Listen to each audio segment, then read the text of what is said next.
I just want to do a short video on the aspect of the speed at which you move off. I'm thinking now in terms of roundabout junctions, T-junctions, this kind of thing.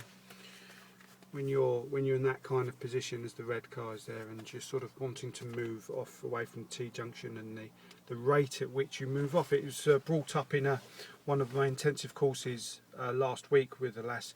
She was saying the speed at which I go is quite a big deal, isn't it?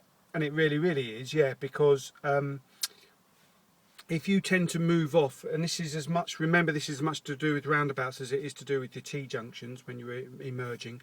If you move off at too pacey, then what can happen is that you kind of lose control of the position, the steering, because your right foot is down hard on the gas and to gather up speed.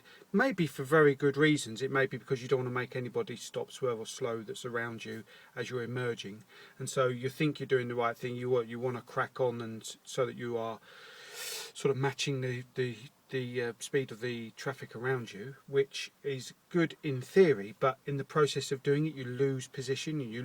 Because the right foot's on the gas, and you're busy changing gear, maybe from first to second. Might be a lot of steering involved with the right emerge, mightn't there? And if you too heavy gas with the right foot, then the left, when you go to change gear before you've actually sorted out your steering, that can create a problem with the position in the road, and that could be, the consequences of that could be pretty big. It might startle somebody else, somebody oncoming, or it might there might be a pedestrian on a footpath and your positioning is starting to veer towards the footpath, not good. You might touch a curb, so it's quite a big deal.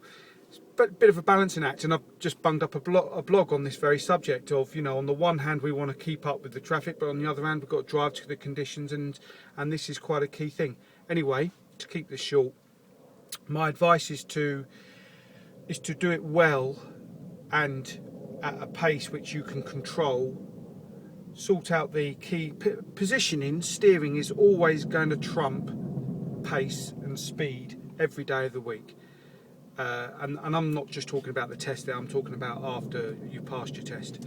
The position in the road, and that is affected by your steering, isn't it? The position in the road is always going to be more important than the rate at which you are gaining speed, accelerating from a standing still position every day of the week. It's just a fact, because position in the road is so much more important than, you might emerge and you might do that emerge and get up to 30 miles an hour. That might take 15 seconds, or it might take 18 seconds, or it might take 21 seconds. It really matters not an awful lot.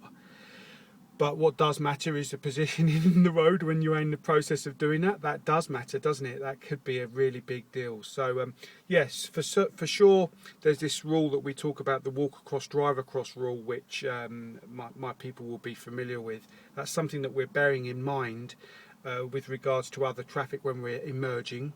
That is quite a key thing to bear in mind, because we don't want to make anybody sharply brake or affect them with their steering by the process of us emerging. So that is a good consideration.